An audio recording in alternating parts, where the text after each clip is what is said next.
When you're a leader, conflict lurks in virtually every situation. So putting respect before popularity is like rocket fuel for your personal leadership brand.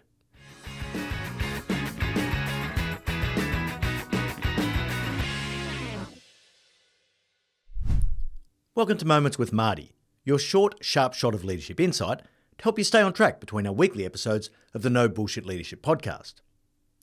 If you need to be liked and you have aspirations to be a leader, you're going to find yourself in trouble pretty quickly. Virtually everything you do as a leader puts you into a potential conflict situation.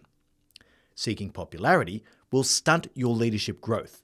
It'll dull your decision making and it's going to feed your tendency to procrastinate.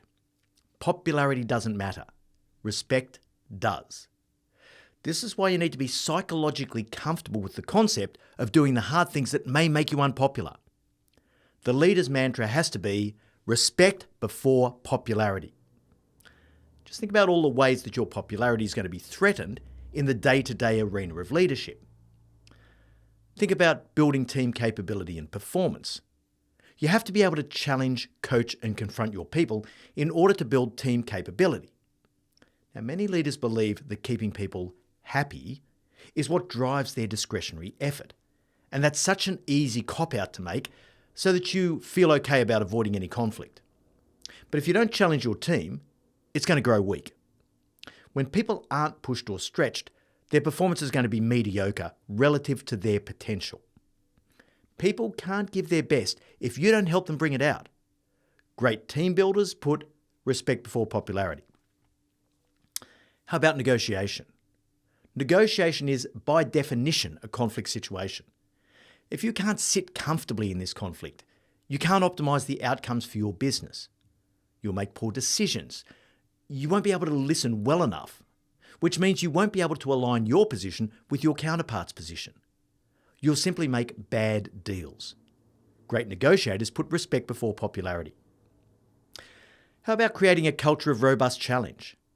Many leadership teams are simply too polite, which is often a sign of a passive defensive culture. Whatever's going on in their heads, they don't put it on the table. They don't discuss it. They don't debate and challenge other people's ideas, which is an essential ingredient for getting the best out of your team. If you can't sit comfortably in conflict, you're going to subconsciously welcome the lack of challenge. You certainly won't foster the constructive tension that's so essential in a high-performing leadership team. You'll train your people to not contribute anything that's controversial. And what you end up with, over time, is simply a team of yes people. That doesn't help anyone. I used to encourage robust challenge and debate amongst my executives. If someone agreed with me too often, I pull them aside and say, hey, look, you've got to bring something unique to the table. If you think the same as me, then at least one of us is redundant. It's probably not me. Leaders who build strong constructive challenge in their cultures put respect before popularity. How about communicating with your workforce? Try speaking in front of a hostile crowd of a few hundred people at an operating site in the middle of nowhere. You can focus on your need to be liked, which you're very unlikely to achieve in that context, or you can focus on the audience. You have to be confident and calm in those situations and take tough questions from the floor. Being comfortable in an often hostile environment, knowing that you can deal with anything, only comes when you're not suffering from the need to be liked. But it's not about being liked. It's about getting the right messages through to your people at that time. The best communicators put respect before popularity. When you're a leader, conflict lurks in virtually every situation.